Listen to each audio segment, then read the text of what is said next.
Hi guys, ready for chapter 8? Now, one of the things I really like about the way Kate DiCamillo works, and something I want you to think about as we read this chapter, is the way she uses different characters, each connected with the same theme, but these characters all bring a different perspective. So if we think about the miraculous journey of Edward Tulane, and in this journey, it's all about Edward learning what love is and how to love and how to be loved. He learns a lesson from each of the characters in this story. And then we think about Because of Winn-Dixie. And in Because of Winn-Dixie, all of these characters are connected at the same time. But at the same time, they each bring a different understanding of the word sorrow. So what I want you to think about now is with the magician's elephant, all of these characters are here at the same moment. They're all going through these days at this, the same place in the same atmosphere, but yet they are not connected yet. What is that connection do you feel that that's going to bring to this story? How will all of these characters find their moment together?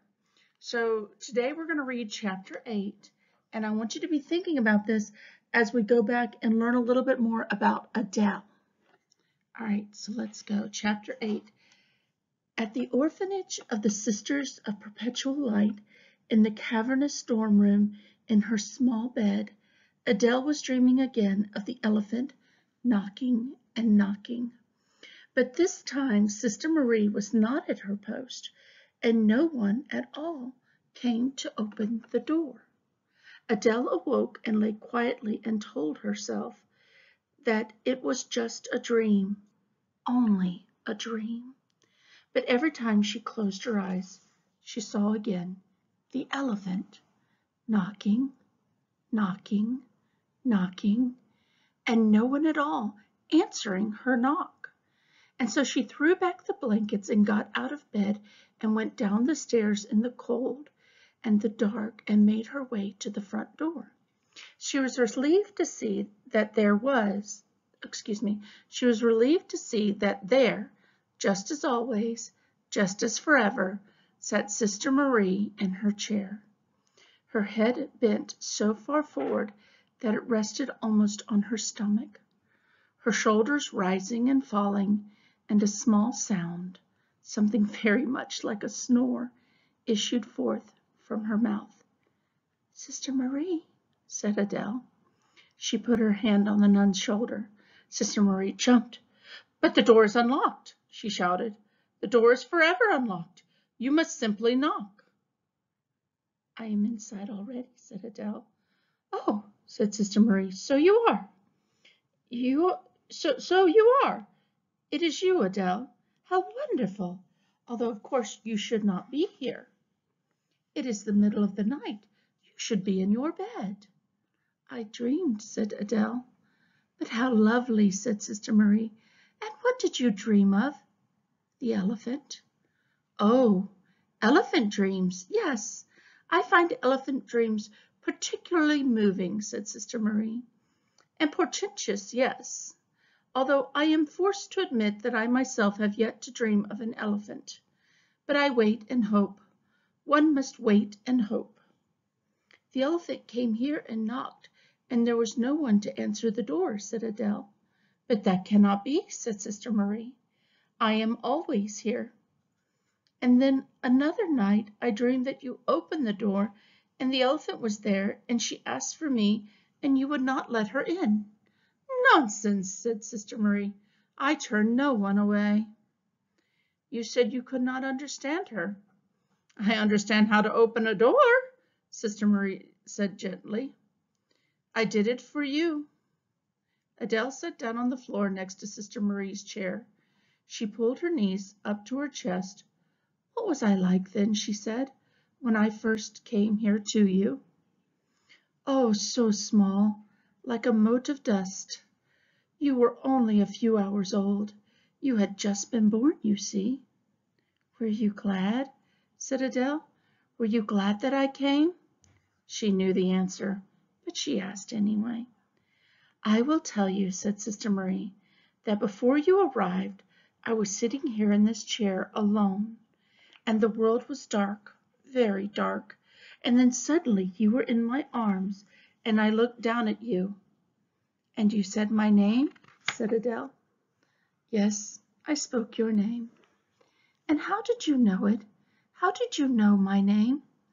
The midwife said that your mother, before she died, had insisted that you be called Adele. I knew your name, and I spoke it to you. And I smiled, said Adele. Yes, said Sister Marie. And suddenly it seemed there was light everywhere. The world was filled with light. Sister Marie's words settled down over Adele like a warm and familiar blanket, and she closed her eyes. Do you think, she said, that elephants have names? Oh, yes, said Sister Marie. All of God's creatures have names, every last one of them. Of that I am sure. Of that I have no doubt at all. Sister Marie was right, of course. Everyone has a name. Beggars have names. Outside of the orphanage of the Sisters of Perpetual Light, in a narrow alley off a narrow street, sat a beggar named Tomas. Huddled up close to him in an effort to both give and receive warmth was a large black dog. If Tomas had ever had a last name, he did not know it. If he had ever had a mother or a father, he did not know that either. He knew only that he was a beggar. He knew how to stretch out his hand and ask. Also, he knew, without knowing how he knew, how to sing. He knew how to construct a song out of the nothing of day-to-day life, and how to sing that nothing into a song so beautiful that it could sustain the vision of a whole and better world. The dog's name was Ido, and there was a time when he had worked carrying messages and letters and plans across battlefields, transferring information from one officer of Her Majesty's army to another. But then one day, on a battlefield near Madagnal, as the dog weaved his way through the horses and soldiers and tents, he was caught by the blast from a cannon and was thrown high into the air, landed on his head in such a way that he was instantly, permanently blinded. His one thought as he descended into darkness was, but who will deliver the messages? Now when he slept, Ido was forever running, carrying a letter, a map, battle plans, some piece of paper that would win the war. If only he could arrive with it in time. The dog longed with the whole of his being to perform again the task that he had been born and bred to do. Ido wanted to deliver, just once more, a message of great importance. In the cold and dark of the alley, Ido whimpered, and Tomas put his hand on the dog's head and kept it there. Shh, sang Thomas. Sleep, Ido. Darkness falls, but a boy wants to see the elephant, and he will, and this is wonderful news. Beyond the alley, past the public parks and the police station, up a steep and tree-lined hill, stood the home of the Count and the Countess Quintet. And in that mansion in the darkened ballroom stood the elephant. She should have been sleeping, but she was awake. The elephant was saying her name to herself. It was not a name that would make any sense to humans. It was an elephant name, a name that her brothers and sisters knew her by, a name that they spoke to her in laughter and in play. It was the name that her mother had given her and that she had spoken to her often with love. Deep within herself, the elephant said this name, her name, over and over again.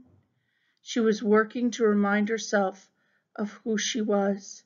She was working to remember that somewhere In another place entirely, she was known and loved. All right, so we're getting a little bit more of Adele's story. So we see that Adele, her name was given to her by her mother, just as Peter remembered. He remembered holding his little sister Adele. So we know this to be true. But now we see a little bit more of her story and her loneliness. What did you guys think about Ido? If you think about it, Ido and Vilna Lutz were both, in a sense, soldiers. Vilna Lutz, even though he could see fine, his mind never left the battlefield. However, Ido, who could not see at all, wishes only to go back to the battle. He knows that he is no longer there. So which one is truly healed and which one is still in mourning? These are very interesting characters, and I can't wait to hear some of your opinions. So make sure you send me a message and tell me what you think about Ido's situation compared to Vilna Lutz's. And also think about the elephant. What does her name mean to her? All right, I'll see you guys in chapter 9.